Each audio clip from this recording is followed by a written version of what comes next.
கதை சொல்லும் கலை. அதாவது இன்றைக்கி என்னென்னா, கதையை வந்து நம்ம மனிதர்களுடைய வாழ்க்கையிலேருந்து எடுக்கலாம். இன்றைக்கி நான் என்ன பண்ணேன், ஒரு மாடுகளை பார்த்தேன். நடைப்பயிற்சி செய்யும்போது அங்கே மாடுகள்லாம் நின்றுட்டு இருந்தது. அப்போ வந்து மாடுகள் வந்து மனிதர்களுக்கு நிறைய நன்மையை கொடுக்குது, உரம் கொடுக்குது, அப்புறம் பாலும் கொடுக்குது. இது எல்லாம் வாங்கிட்டு இந்த மாடுகளை மனுஷங்க அடித்து கொன்னுடுறாங்க. விசுவாசமே இல்லாமல் அடித்து கொன்று இறைச்சியாக சாப்பிட்றாங்க. அப்போ இதை பார்த்து எனக்கு ஒரு கதை தோணுச்சு. கதைன்னா என்னென்னா, கதை சொல்லுகிற கலையை கண்டுபிடிச்சவன் நான். அப்படிங்கும்போது கதைன்னா என்ன, அதற்கான விதிமுறைனா நடைமுறை வாழ்க்கையில் நடக்க முடியாத சம்பவங்கள், சாத்தியமே இல்லை, நடப்பதற்கு வாய்ப்பே இல்லை, அந்த சம்பவத்தை தான் கதையாக சொல்லணும். அப்போ நீங்கள் வந்து கதையை எங்கேருந்து எடுப்பீங்க அப்படின்னா, நடைமுறை வாழ்க்கையிலேருந்து எடுக்கலாம், நடைமுறை வாழ்க்கையிலேருந்து இல்லாமலும் எடுக்கலாம். எப்படின்னா, இப்போ மாடை பார்த்தேன், அது மாடு பால் கொடுக்குது, உரம் போடுது. அங்கே ரெண்டு ஒரு பசு மாடுலாம் கட்டி போட்டு பால் கறந்துக்கிட்டு இருந்தாங்க. அப்போ அந்த மாடு யோசிக்கிற மாதிரி, நம்ம எல்லாரும் வந்து எதனால் அந்த நாய்களுக்கு மட்டும் இவ்வளோ சலுகை? நாய்கள் வந்து வெறும் பெருசாக ஒன்றும் உபயோகம்லாம் இல்லை, வீட்டை பாதுகாக்கிறது அந்த வேலை கூட இப்போ நாய்களுக்கு கிடையாது, சிசிடிவி கேமரா வந்துருச்சு. மாடுகள்லாம் யோசிச்சுது. ஆனால் நம்ம மாடுகளாகிய நாம் வந்து சாணி போடுறோம், உரம் கொடுக்குறோம், அல்லது வந்து கோமியம், பஞ்சகவியா இந்த கோமியம்லாம் கொடுக்குறோம். நம்மகிட்ட வந்து பாலை கறந்துடுறானுங்க. கடைசியில் பார்த்தா நம்மளையே அடித்து சாப்பிட்றானுங்க இந்த மனுஷனுங்க, விசுவாசம் கட்டவனுங்க. ஆனால் நாய் நன்றி உள்ளதுன்னு சொல்கிறானுங்க.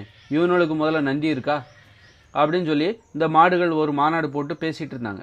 இந்த மனுஷங்களுக்கு நன்றி சொல்கிறீங்க, நாய் நன்றி உள்ளது, அதனால் நீங்கள் வளர்க்குறீங்க அப்படின்னா நீங்கள் என்ன பெரிய நன்றி உள்ளவங்களாடா?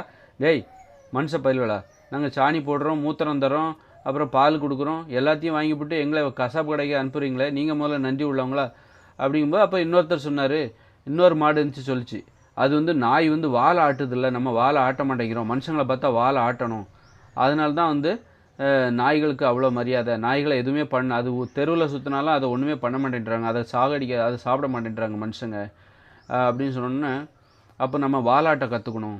நாய் மாதிரி வாலாட்டினாக்கா மனுஷங்க நம்மளையும் வந்து விட்டுருவாங்க, கொல்ல மாட்டாங்க, கட்டி போட மாட்டாங்க, தெருநாய் மாதிரி நம்மளும் சுதந்திரமாக சுற்றலாம். நிறைய வந்து வண்டியெல்லாம் போகும்போது குறுக்க விழுந்து, டூ வீலர்லாம் போகும்போது குறுக்க சாடி நம்ம வந்து அந்த வண்டியை கீழே விழ வைக்கலாம், சூப்பராக விளையாட்டு விளையாடலாம் அப்படின்னு சொல்லி அந்த மாடெல்லாம் ஆலோசனை கொடுத்து எல்லாருக்கும் ஒரே ஆசை, நாயாக மாறணும்.